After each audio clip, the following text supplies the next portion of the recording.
Well, hi Sam. Hello. How are you? I'm good, thank you. How are you? I'm fine. Thank you for accepting the invitation to participate in the Augmented Instruments Live concert.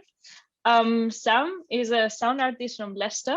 She works with textiles to create handmade electronic musical instruments and interactive sound artwork, including giant pom-pom musical instruments, knit or yarn bomb, which I'll ask her later what that means, loudspeakers, and electronic musical instruments with e-textile interfaces. Uh, Topley shares her work international through performances, exhibitions, workshops, and presentations. And she has recently shared her work at the Dubai Maker Fair at Dubai, the Curve Theatre at Leicester, the APT Gallery at Deptford in London, and among other places. Sam is a doctoral researcher, PhD at the Music, Technology and Innovation Institute for Sonic Creativity, De Montfort University, where she also lectures in experimental music, creative music technology, and community arts practice. So, well, hi Sam. Well, first of all, what does yarn bomb loudspeakers mean? So yarn bombing. It's you can kind of think about it like knit graffiti. So yarn bombing, you may have seen them out and about. They are, you might see benches, for example, wrapped in pom-poms. People might have knitted a cover for a post box and things like that. So essentially it's covering something in yarn. So I thought, well, why not do it to a loudspeaker? Challenge those acousmatic traditions. Why not make a loudspeaker bright pink? I also wanted to ask you what you've been working on recently. What are your current projects? What you've been up to? So I'm currently finishing up my PhD. I'm bringing together my thesis and I've still a few pieces to finish up. So at the minute, I'm currently working on a series of electronic musical instruments and interfaces, and these are all based in embroidery hoops.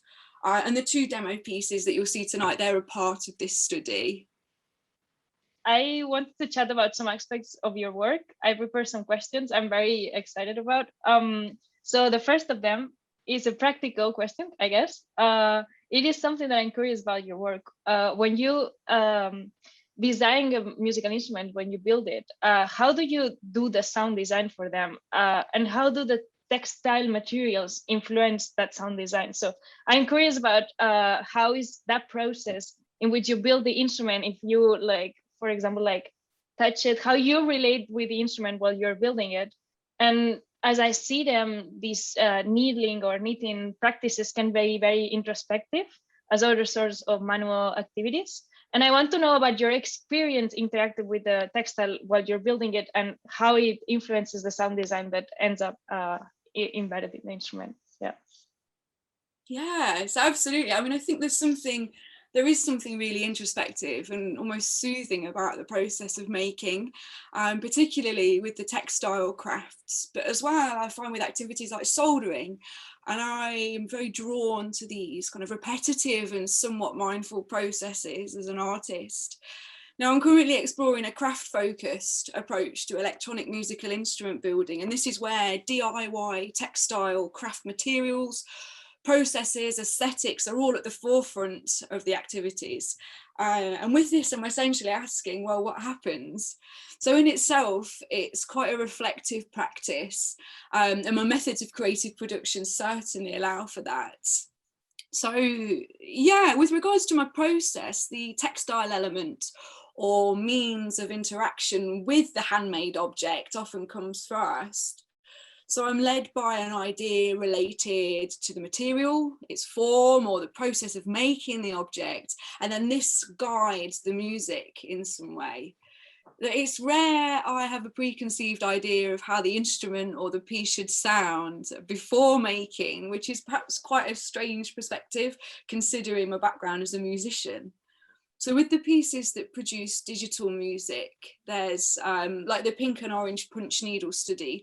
I listen to the data the objects produce, and there's a certain degree of sonification. With the analog instruments like the embroidered synthesizers, there's already sound and music inherent within those electronic components. So it's about playing and experimenting to really find those things out. Oh, that's interesting. It sounds as if you were like discovering how the instrument will sound rather than actually designing an instrument that will sound in a particular way. That's very interesting. Um, I also wanted to ask you about your work with people. You organize workshops, participatory projects, and in your side, you talk about collective musicking, music as an activity rather than a thing, not relying on the virtuosity or mastery of someone who's trained in an instrument and is showing, it's performing for an audience, rather on music as a game, or music coming from curiosity and exploration. So how are these ideas present in your work, and how do you bring them into practice in the workshops and participatory projects you organize?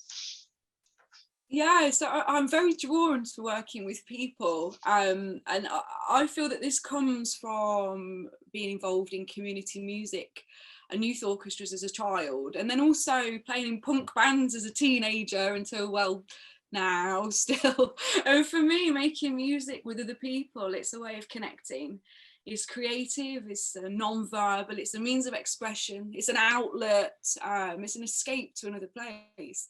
And I've borrowed the term musicking from the musician and author Christopher Small.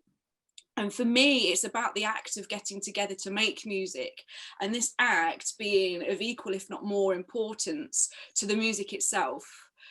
And this social aspect, I find, doesn't tend to happen so much in electronic music making. It's often more about a person in a studio producing music, and then the audience listens. Now, in my practice, I'm taking more of a community music and participatory arts perspective.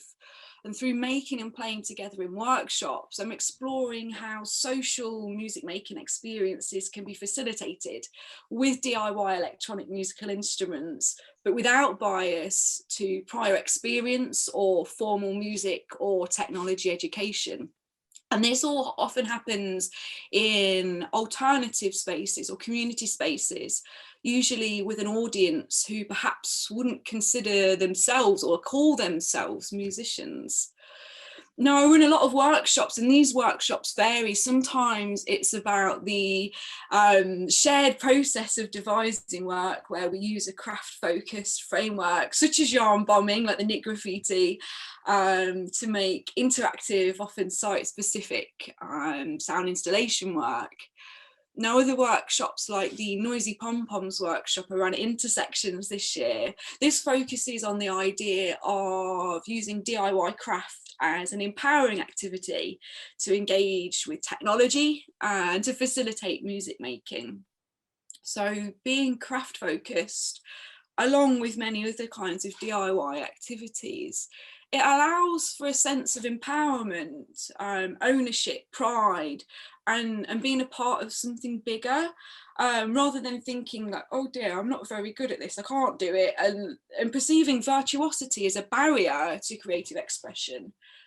So musicking doesn't need to be focused on virtuosity or creating works of mastery, or even the idea or the goal of having to perform the work to an audience. But instead, it's more about having a go and doing it together, finding confidence and a creative voice. And I try to do this by facilitating an empowering environment for creative expression, and through celebrating the idea of music as a process over the idea of music as a product. I have a final question, and I think you answered a side of it. I wanted to talk about craftivism. It's not very clear for me what it actually means, and I wanted to ask you what it means, and also how it is involved in your work. So craft is political, and the craftivist movement celebrates craft's power for socio-political change. So craftivism itself, in the word, it's this portmanteau of craft and activism. And this term was coined by Betsy Gray. Now, some craftivist work is quite radical. In essence, it's about taking an activity like knitting or embroidery, which perhaps traditionally has been devalued by society, and then taking it and using it in a new way. And this is usually to evoke change.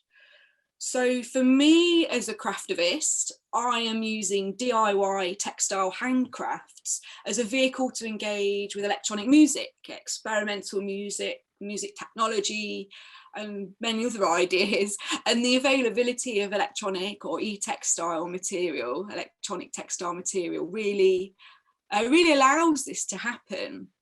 So I think, well, how can we use ideas in craftivism to promote positive change, particularly in a field like music technology or in maker spaces, for example? So when we think about the demographics of music technology degree courses, for example, the uptake is overwhelmingly male. So what happens if in this field we were to introduce and explore other materials, processes, narratives, cultures, alternative ideas and ways of working, such as those related to DIY handcrafting? What happens? And so far, in the workshops and courses I've been running using a craftivist and craft focused approach, I'm really pleased to report a majority female and non-binary uptake, and these are underrepresented genders in the field. So is it the materials? Is it the processes, the aesthetics? Is it me? I don't know, I'm still understanding that, but yeah, let's be craftivists and use the power of craft to create a more diverse space for creative expression. Thank you very much, Sam. That was very interesting. So I guess I'll put the videos now for about your work, and well, thanks again, and yeah, hope to see you soon around Queen Mary. Bye-bye, Sam. Thank you.